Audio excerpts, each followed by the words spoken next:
저는 본문의 말씀을 가지고 원수까지도 사랑하라 라는 제목으로 하나님의 말씀 증거하도록 하겠습니다. 여러분, 우리는 예수님을 따라 살아가는 그리스도인입니다. 맞습니까? 그렇죠? 우리 모두는 그리스도인입니다. 그리고 예수를 따라서 살아간다는 것은 그분의 말씀인 성경을 우리 인생의 삶의 나침판으로 삼고 그 성경이 가라면 가고 서라면 서고 살라는 대로 사는 것입니다. 그런데 오늘 본문에 나오는 말씀은요, 어쩌면 우리가 살아가면서 지켜야 하는 그 하나님의 말씀 중에서 가장 지키기 어려운 말씀일 것 같습니다. 오늘 본문에 나오는 하나님의 명령을 한마디로 줄여보자면 무엇입니까? 너희 원수를 어떻게 해요? 사랑하라 라는 것입니다. 우리는 이 말씀 너무나 잘 알고 있어요. 그렇죠? 어렸을 때부터 많이 들어왔고요. 또 세상에서도 기독교 하면 사랑이다. 그 사람들 원수까지도 사랑하는 사람들이다 라고 말합니다. 심지어는 우리는 이것을 외우고 암송하기도 합니다. 그런데 막상 이 말씀을 실천하려고 하면 어떻죠? 가슴이 조여오기 시작하고요, 숨이 턱 하고 막힙니다. 왜 그렇습니까? 사랑하라 라는 이 말씀은 너무나 아름다운 말씀이지만 원수까지도 사랑하라 라는 이 말씀은 오늘 저와 여러분들에게 불가능하게만 느껴지기 때문인 것입니다. 우리는 그 사람의 얼굴만 보면 화가 나요. 그때 들은 말, 또 그때 받은 상처들이 떠오릅니다. 어떻게 나한테 그럴 수가 있지? 분노가 우리의 마음을 막 뒤흔드는 것입니다. 아마 여러분들의 마음속에도 그런 사람들 한 명씩 있으실 겁니다. 보고 싶지 않은 사람이죠. 생각만 해도 마음이 불편해지고요, 다시는 만나고 싶지 않은 사람. 우리는 모두 그런 사람 한두 명씩 가지고 있습니다. 그런데 예수님은 말씀하시는 거예요. 그 사람까지도 사랑해라. 솔직히 우리는 이 말씀 앞에서 멈칫할 수밖에 없습니다. 그렇죠? 주님, 그건 불가능할 것 같은데요. 원수까지 사랑하는 게 정말 가능합니까? 우리는 본능적으로 이렇게 반응할 수밖에 없어요. 그리고 이 반응은요, 여러분, 오늘 이 본문에 기록된 당시 유대인들도 똑같이 마찬가지였습니다. 그 사람들도 도무지 오늘 이 본문의 말씀을 이해할 수가 없었어요. 그들은 구약에 있는 율법에서 이렇게 쓰여 있고 이렇게 가르치면서 배웠습니다. 그들은 내 이웃을 사랑하라 라고 배웠어요. 그런데 그 이웃이 내 동족이고 내 편까지를 의미했습니다. 그러니까 이방인이나 나를 해치는 사람들, 원수는 미워해도 괜찮다라고 생각했던 겁니다. 그래서 오늘 본문을 보면 어떻게 하고 있는 거죠? 내 이웃은 사랑하되 원수는 미워하라 라고 말씀하고 있던 겁니다. 이게 이 유대인들의 상식이었어요. 그런데 예수님은 어떻게 하십니까? 그 유대인들의 상식을 와장창하고 깨트리십니다. 자신 위주로 처진 그 사랑의 울타리를 넘어서서요, 모든 사람을 안아주고 품어주라라고 명령하시는 것입니다. 너희는 세상에 속한 자들이 아니라 하나님 아버지께 속한 자들이다. 예수님은 오늘 그렇게 말씀하세요. 바로 여러분, 이것이 오늘 본문의 핵심 메시지입니다. 원수를 사랑하는 이 말씀은, 원수를 사랑하라라는 이 말씀은요, 여러분, 그저 도덕적인 요청이 아닌 것입니다. 이것은 우리 그리스도인들의 정체성에 관련된 말씀이에요. 너희가 하나님의 자녀라면 너희도 하나님처럼 사랑해야 한다라는 말씀입니다. 그리고 오늘 예수님께서는 본문의 말씀을 통해서 그 온전한 사랑이 무엇인지요, 구체적으로 그 모습을 하나하나 우리에게 설명해 주십니다. 자, 그럼 오늘 우리가 그 말씀을 따라서요, 원수를 어떻게 사랑해야 할지, 어떤 마음을 가지고 나가야 할지 하나하나 말씀을 쫓아가 보기를 원합니다. 첫째입니다. 우리 같이 한번 읽어보겠습니다. 같이 한번 읽어봅니다. 첫째, 시작. 원수를 사랑하라는 말씀은 감정이 아니라 선택입니다. 예수님은 이렇게 말씀하세요. 우리 44절 말씀도 읽어보겠습니다. 44절 시작.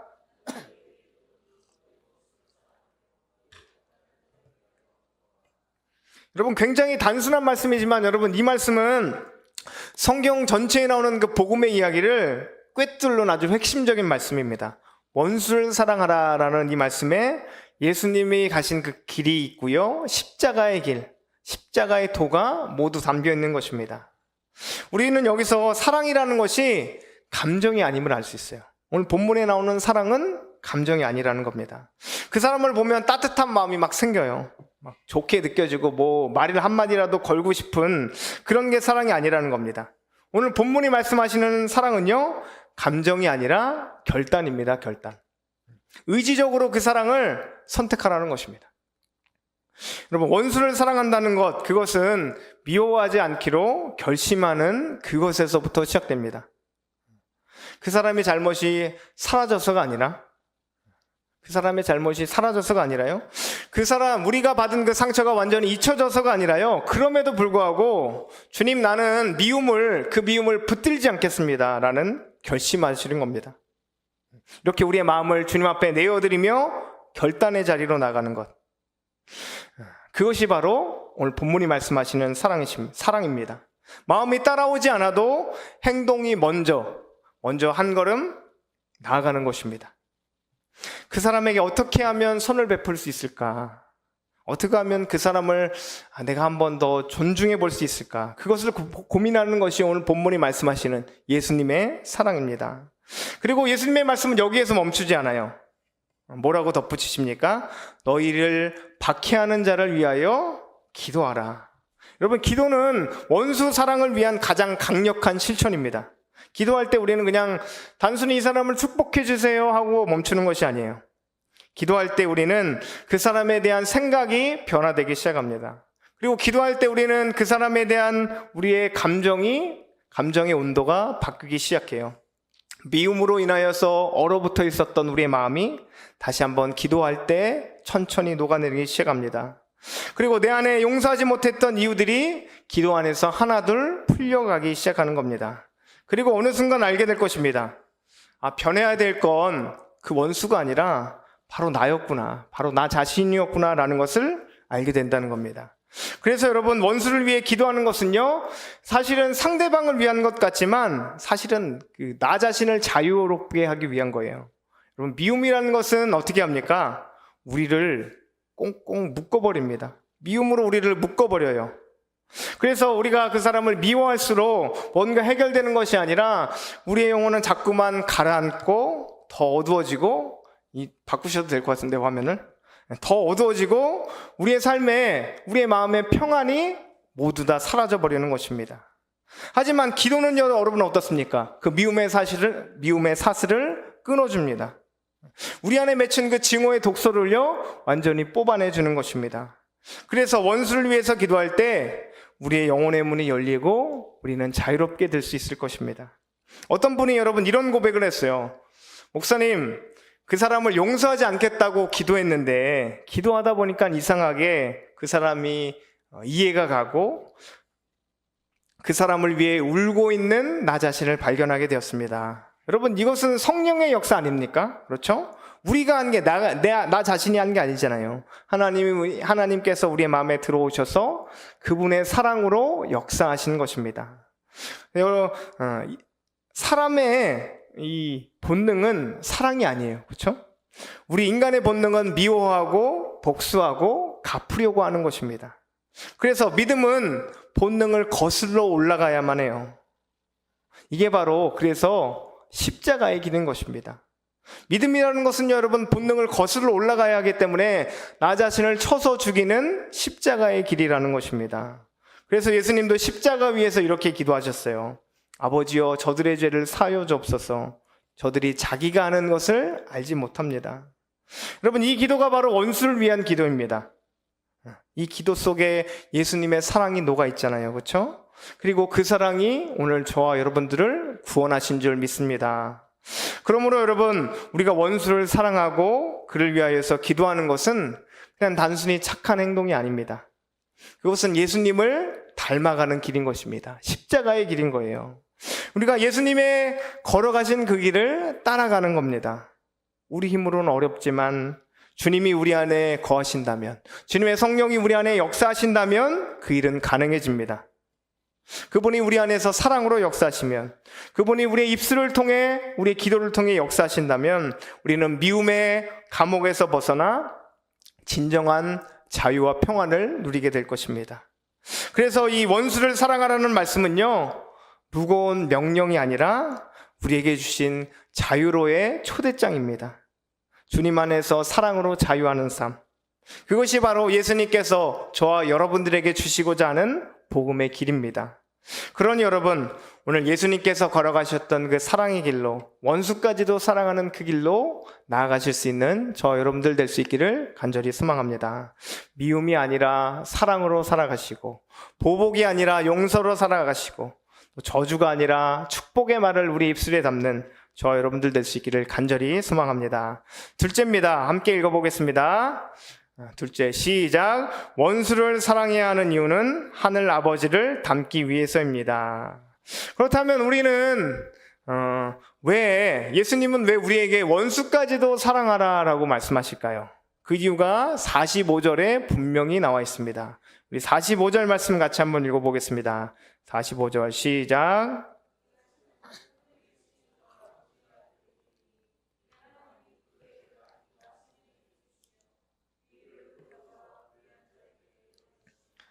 여러분, 이 말씀은요, 우리를 하나님의 자녀가 되라라는 초대로 부르시는 그 말씀이 아닙니다. 오히려 이미 하나님의 자녀가 된 우리를 그분의 자녀답게 살라라는 초대인 것입니다. 하나님은 여러분 어떤 분이십니까? 오늘 본문에 보니까 공평하시고 또 자비로우시며 한쪽으로 치우치지 않으시는 사랑의 하나님이십니다. 예수님은 이에 대해서 이렇게 말씀하십니다. 그가 그 해를 악인과 선인에게 비추시며 비를 의로운 자와 불의한 자에게 내려주시나니. 여러분 한번 생각해 보세요. 하나님은 선한 사람에게만 햇빛을 비춰주십니까? 아니죠. 하나님이 믿는 자들에게만 비를 내려주실까요? 아니잖아요. 그렇죠? 죄인도 불의한 자도 또 하나님을 모르는 자들에게도 모두 그분은 햇살과 비를 내려주시는 분이십니다. 이게 바로 하나님의 사랑의 방식이에요. 하나님의 사랑은 조건이 없는 사랑입니다. 사랑받을 만한 이유가 있어서 사랑을 주시는 것이 아니라 그냥 사랑하기로 선택하신 겁니다. 이 사랑이 여러분 로마서 5장 8절에 나와 있어요. 우리 이 사랑 같이 한번 말씀을 읽어보도록 하겠습니다. 함께 있습니다. 시작. 우리가 아직 죄인 되었을 때에 그리스도께서 우리를 위하여 죽으심으로 하나님께서 우리에 대한 자기의 사랑을 확증하셨느니라. 아멘. 하나님은 우리가 거룩하게 된 다음에 그 다음에 사랑하지 않으셨어요. 우리가 회개한 다음에 손을 내미신 것이 아닙니다. 여전히 우리가 고집불통일 때, 미워하고 불순종할 그때 하나님은 이미 우리를 사랑하셨습니다. 그리고 예수님은 그 하나님의 사랑을 자신의 삶으로, 모든 인생의 행동으로 우리에게 보여주신 것입니다. 예수님은 십자가 위에서 자신을 조롱하는 이들을 향해서도 이렇게 기도하십니다. 누가복음 23장 34절 같이 한번 읽어보겠습니다. 시작. 예수께서 이르시되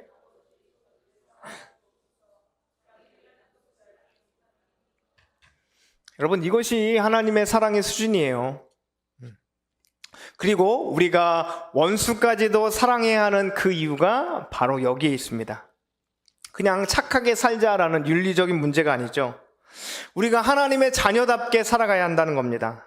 하나님께서 사랑이시기에, 하나님께서 원수까지도 사랑하셨기에 우리도 그 아버지를 닮아가야 한다는 거예요. 우리가 사랑할 수 없는 그 사람들을 점점 더 사랑해 갈 때 우리는 하늘 아버지의 그 모습을 예수 그리스도의 장성한 분량에까지 점점 자라가게 될 것입니다. 세상은 이렇게 말해요. 그 사람의 한 짓을 생각해봐. 그딴 인간을 어떻게 사랑할 수가 있어. 하지만 하나님의 자녀인 우리는 이렇게 고백해야 합니다. 나는 그런 사람을 사랑할 수 있는 이유와 힘이 전혀 없지만 하늘 아버지께서, 하나님께서 먼저 우리를 그렇게 사랑하셨기에 나도 그를 사랑하겠습니다. 여러분, 그때 세상 사람들은요, 우리 안에서 하나님의 형상을 발견할 것입니다. 하나님의 모습을 볼 수 있을 거예요. 그리고 그 사랑의 능력이 이 세상을, 이 땅을, 이 나라에, 이 세상 세계에 있는 전쟁을 바꿔나갈 수 있는 능력이 될 겁니다. 그러므로 여러분, 우리 심령이 그 하나님의 사랑을 본받아 우리도 사랑하며 살아갈 수 있는, 우리의 사랑이 점점점 커질 수 있는 저 여러분들 될 수 있기를 간절히 소망합니다. 우리 셋째 마지막입니다. 함께 읽습니다. 시작. 원수를 사랑하기 위해서는 세상의 기준을 넘어서야 합니다. 예수님은 원수 사랑의 이유를 설명하신 뒤에요, 그 사랑의 기준이 어디까지인지를 우리에게 분명히 보여주십니다. 우리 46절, 47절 말씀 같이 한번 읽어보겠습니다. 46절, 47절 말씀입니다. 함께 읽습니다. 시작.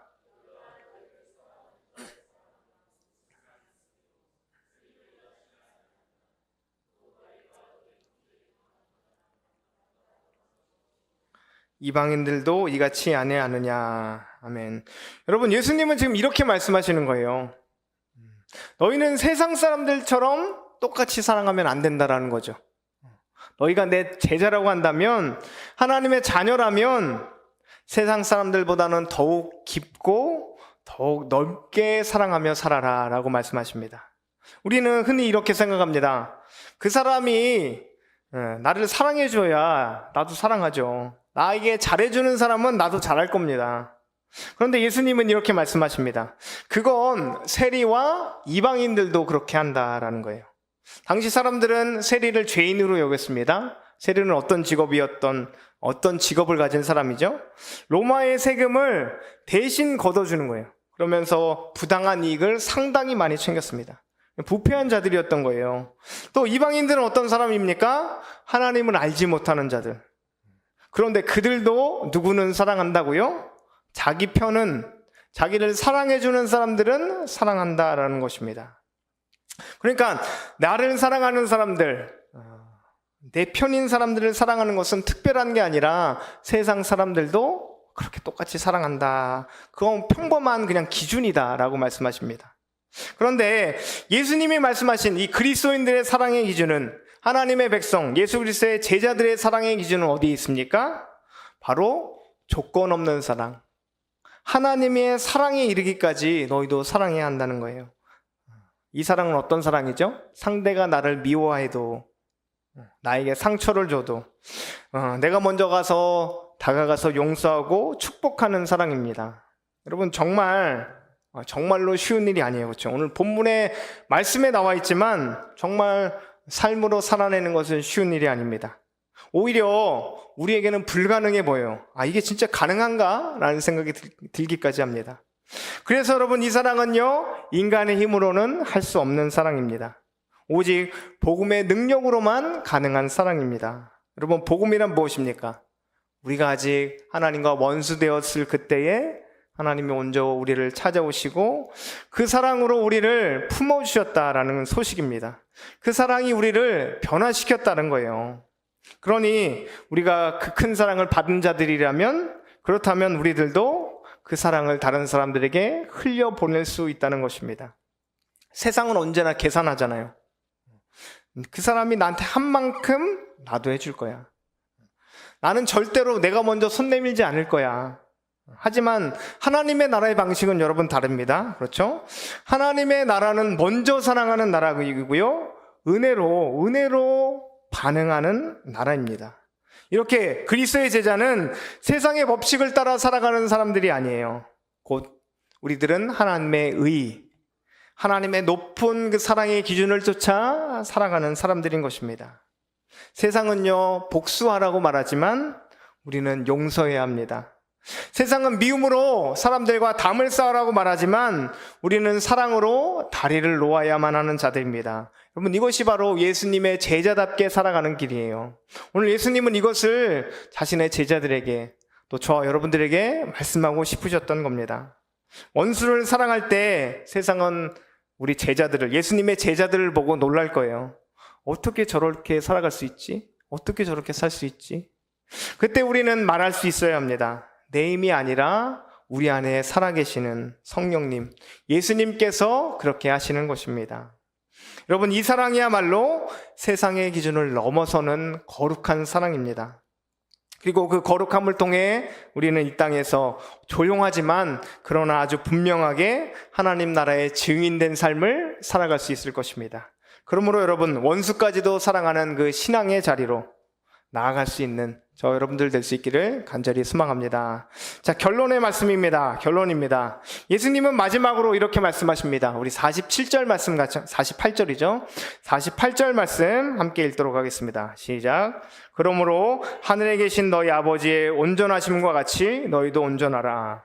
여기서 여러분, 온전하라라는 말씀은 여러분 흠이 없으라, 완벽해라라는 뜻이 아닙니다. 오히려 사랑의 영역을 넓혀라.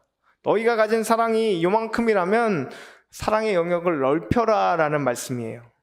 하나님은 우리를 원수 되었을 때 품어주셨습니다. 그 십자가로 그 사랑을 보여주셨어요. 그리고 우리에게 말씀하십니다. 너도 그 사랑으로 사랑하며 살아라. 여러분, 이 사랑은 우리의 힘으로는 불가능하다라고 말씀드렸죠? 그래서 우리는 기도해야 합니다. 주님, 우리의 마음속에 가득 찬 이 미움을 녹여주시옵소서. 주님, 원수까지도 사랑할 수 있는 힘을, 그 능력을 우리에게 허락해 주옵소서. 하늘 아버지의 그 온전하신 사랑하심과 같이 우리도 예수님의 제자답게 사랑할 수 있는 그런 하나님의 백성으로 살아가길 원합니다.